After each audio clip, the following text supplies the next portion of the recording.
2018년 8월 17일 VON 논평을 말씀드리겠습니다.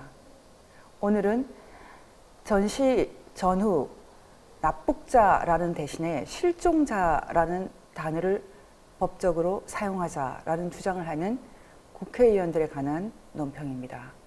송갑석, 신경민, 정재호, 이훈, 박정, 안규백, 김병관, 권칠승, 박홍근, 박광온, 이수혁, 심재원, 이 12명의 국회의원 이름 반드시 기억해야 됩니다.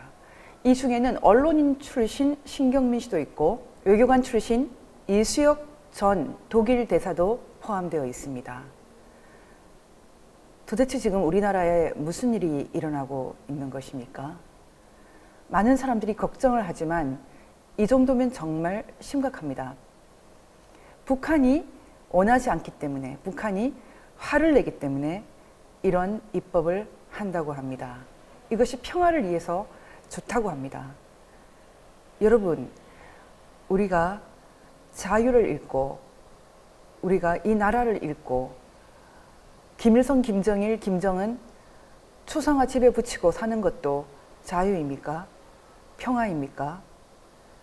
참 알 수 없는 세상이 벌어지는데 이 나라 사람들은 참 평온합니다. 6.25 전쟁을 조용히 역사의 뒤안길에 없애겠다. 종전을 선언하겠다. 이런 발상이 누구 머리에서 나오는 것입니까? 저는 전쟁을 도발하고 전쟁에 대해서 책임이 있는 사람들이 전쟁을 회피하기 위해서 이런 아이디어를 낸다고 생각합니다. 제가 시 한 편을 읽어드리겠습니다. 자유여, 그대는 불사조, 우리는 조국의 강산을 뒤로하고 홍염 만장, 철의 장막 속 죽음의 지옥으로 끌려가노라. 조국이여 유엔이여, 지옥으로 가는 우리를 구출하여 준다는 것은 우리의 신념이라. 이 시는 1950년 10월 평양 감옥에서 발견된 시입니다. 이 시는 납북자 가족들이 대표단을 구성해서 가족들을 찾으러 북한으로 올라가서 발견한 시입니다. 말하자면 서울 수복 이후 납북자 가족들은 가장 먼저 북한에 가서 가족들을 찾아 헤맨 것입니다. 유엔과 조국이 구해줄 것이라는 그들의 믿음은 어떻게 되었습니까? 적어도 지금은 한 분도 돌아오지 못했습니다. 그런데 지금 국회를 차지한 여당의 국회의원들이, 그것도 12명이나 이제 그들의 존재를 조용히 없애자라는 데 합의하고 그것을 입법으로까지 연결하고 있습니다. 개인적으로 이 법이 통과되지 못하리라고 생각합니다. 통과되어서는 안 됩니다. 문제는 통과되고 안 되고가 아닙니다. 이런 법을 입법 시도하는 것이 문제이고 이런 생각을 갖고 있는 것이 문제입니다. 이 법안의 대표 입안자는 송갑석 의원입니다. 이번에 보궐선거를 통해서 국회의원이 된 사람입니다. 저는 송갑석이라는 이름을 들었을 때 하들짝 놀랐습니다. 1990년 제가 대학교 2학년 때입니다. 그 당시에 전대협 의장이 되었고 1기, 2기, 3기, 4기 의장이었던 송갑석 의장은 그 이전 1기, 2기, 3기에 비교해서도 매우 가격한 시위를 이끌었던 의장으로 유명했습니다. 서울에서 쭉 전대협 의장이 배출되다가 처음으로 전남대 출신의 의장이 배출된 것도 매우 인상적인 사실이었기 때문에 그 이름을 잊어버릴 수가 없습니다. 광주, 전남 지역의 가격한 학생운동권을 상징했던 남대협의 의장을 맡기도 했습니다. 30년이 훌쩍 지났지만 이 사람의 생각이 바뀌었을까요?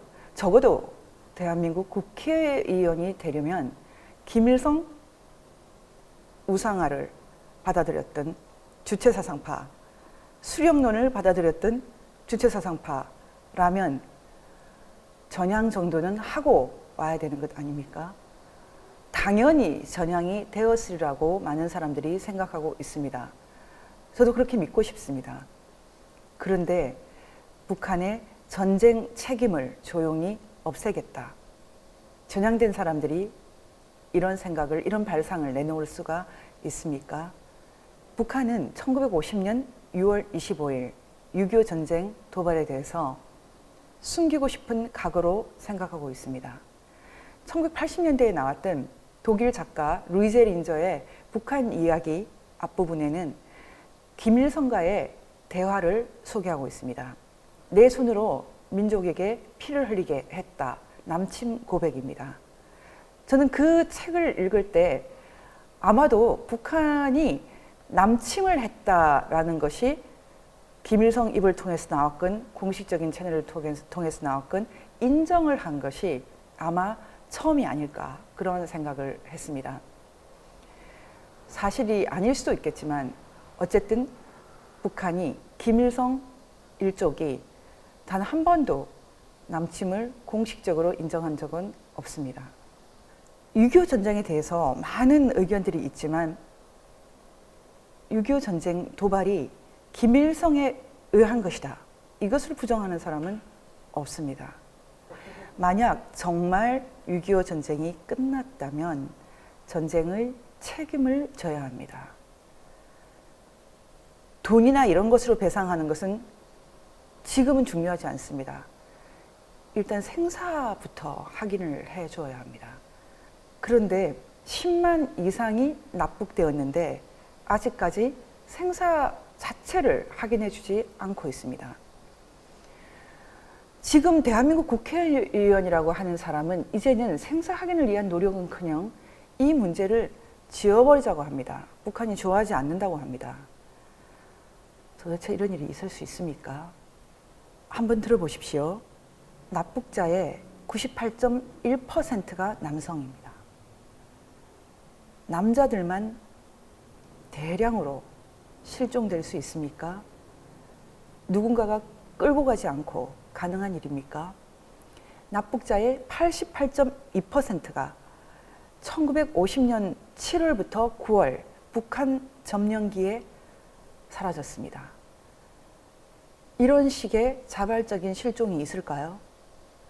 수도권에서 납북된 사람이 42.3%입니다. 인구 대비 납북자가 가장 많은 도는 강원도입니다. 북한에서 가까운 지역입니다. 이런 실종이 있을까요? 납북자의 84.6%가 16세부터 35세의 남성입니다. 이런 실종이 있을 수 있을까요? 북한이 대거 끌고 간 것입니다. 납북은 전쟁 직후부터 이루어졌고 요인들이 많이 포함되어 있습니다. 국회의원, 정치인이 169명, 법조인이 190명, 경찰이 1613명, 공무원이 2919명, 교원, 교수가 863명, 기술자가 2836명, 의료인이 582명 등입니다. 이런 납북이, 이런 실종이 있을까요? 북한에서는 1946년부터 남쪽에서 지식인들과 인테리를 데려오기 위해서 노력을 기울였습니다. 제가 한번 읽어드리겠습니다. 1946년 7월 31일자 김일성 교시입니다. 남조선에서 인테리들을 데려올 때 대하여 라는 교시문인데요. 여기서는 이렇게 말하고 있습니다. 당면하여 부족한 인테리 문제를 해결하자면 북조선에 있는 인테리들을 다 찾아내는 한편 남조선에 있는 인테리들을 데려와야 합니다. 북쪽에서 남쪽으로 남침한 것이 아니라 남에서 북으로 북침했다라는 얘기는 믿는 사람은 없습니다. 하지만 명백한 증거 중에 납북자만큼 분명한 것은 드뭅니다. 기본적으로 전쟁을 일으키지 않고 방어를 한 쪽에서 이렇게 전쟁 직후부터 대거 사람들을 끌고 갈 수 있을까요? 방어를 하는 쪽이라면 기본적으로 얼마간은 밀리게 되어 있습니다. 그런데 3일 만에 서울을 함락하여 바로 요인들을 납북하기 시작했습니다. 이런 것이 과연 실종일까요? 러시아 기밀 문서를 소개해 드리겠습니다. 북조선 군사위원회 결정사항 제18호라고 되어 있고 1950년 7월 17일자 전쟁 발발 한 달도 안 된 시점입니다. 서울의 식량 지원의 어려움을 해결하기 위해서 북조선의 농업 및 산업 현장으로 50만 명을 후송하라는 명령입니다. 이렇게 후송된 사람들이 실종자입니까?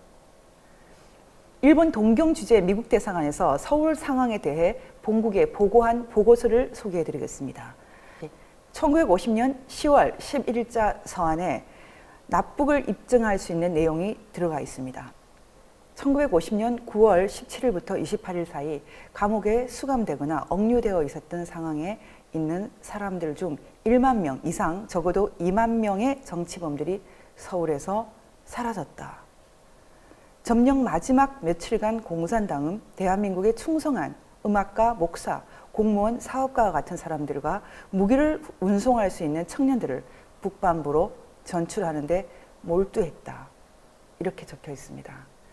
납치를 증명하는 자료들 수도 없이 많습니다. 그리고 전쟁 당시부터 이미 납북자 명부가 만들어지기 시작해서 거의 10만에 가까운 사람들의 이름이 납북자 명부에 기록되어 있습니다.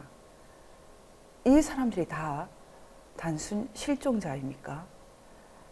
저는 납북자 문제에 대해서 오랫동안 천착해 왔는데요. 특히 전시 납북자 문제는 자료와 사료를 통해서 접근해 왔습니다.